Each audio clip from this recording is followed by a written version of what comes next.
The Sayings Muhammad by Allama Sir Abdullah Al Mamun Al Suhrawardy, with a foreword by Mahatma Gandhi. And let's read Gandhi's March 24th in Calcutta, 1938 comment. I have read Sir Abdullah Suhrawardy's collection of the sayings of the Prophet with much interest and profit. These are among the treasures of mankind, not merely Muslims. I am a believer in the truth of all the great religions of the world. There will be no lasting peace on earth unless we learn not merely to tolerate, but even to respect other faiths as our own. A reverent study of the sayings of different teachers of mankind is a step in the direction of such mutual respect. And that's what Gandhi's signature looks like, but this isn't autographed by Gandhi. That's printed, you can tell. And the editorial note. The object of the editor of this series is a very definite one.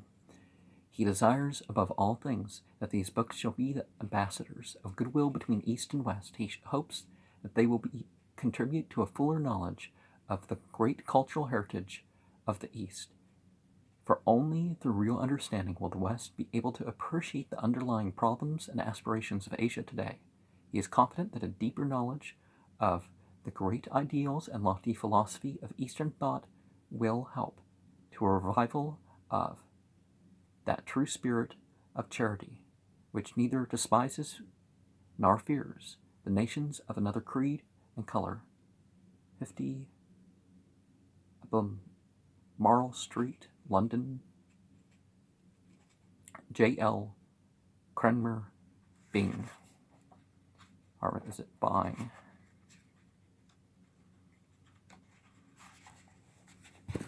And something from the Quran.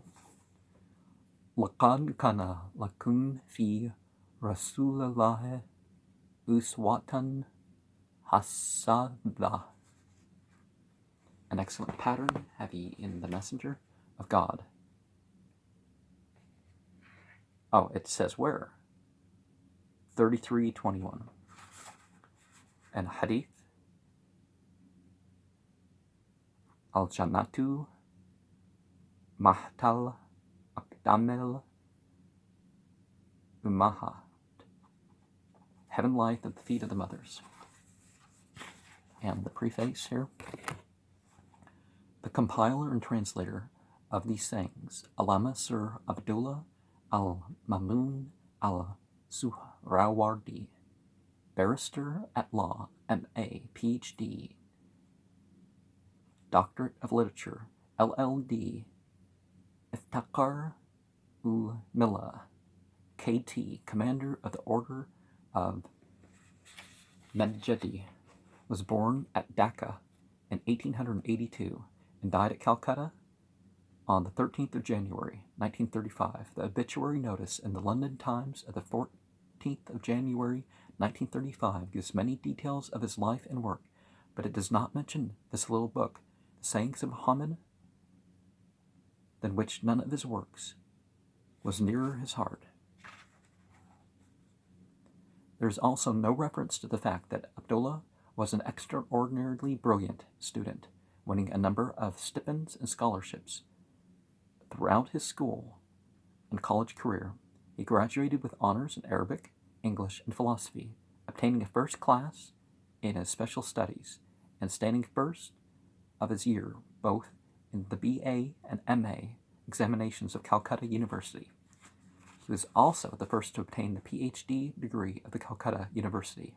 While studying for the bar, he took his M.A. degree from the London University and used to add up his slender allowance from India by lecturing on Arabic letters and jurisprudence, subjects to which he contributed in his latter writings and teachings much of value and freshness.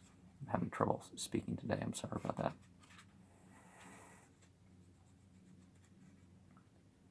In February of 1905, when his Sayings of Muhammad was first published, Abdullah was a young man burning with zeal for pan-Islamism and dedicating his extraordinary energy and talent to a vision he had of uniting into one cultural and economic, if not political, whole lands which were under Muslim rule or had large Muslim populations. The Pan-Islamic Society of London, of which he was the founder and first secretary. He was, at that time, an extremely active and vigorous body preaching Islam, converting British and continental Christians, and carrying on intense propaganda for Pan-Islamic Society. The Sayings of Muhammad was one of the Society's publications. Containing, as it does, some of the finest sayings of the Prophet, it attracted the attention of minds widely removed from the ranks of Orthodox Islam.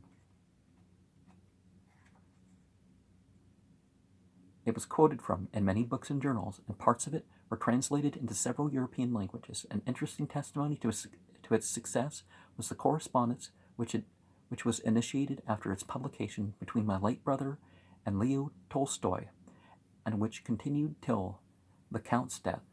He had come to praise the real personality of the Prophet through this volume, and I am told by a nephew of mine, on the authority of one of his daughters, whom he had met in Russia, that a copy of this book was found in the large overcoat in which he had wrapped himself before setting out on that last day of his to die in the fields he used to till.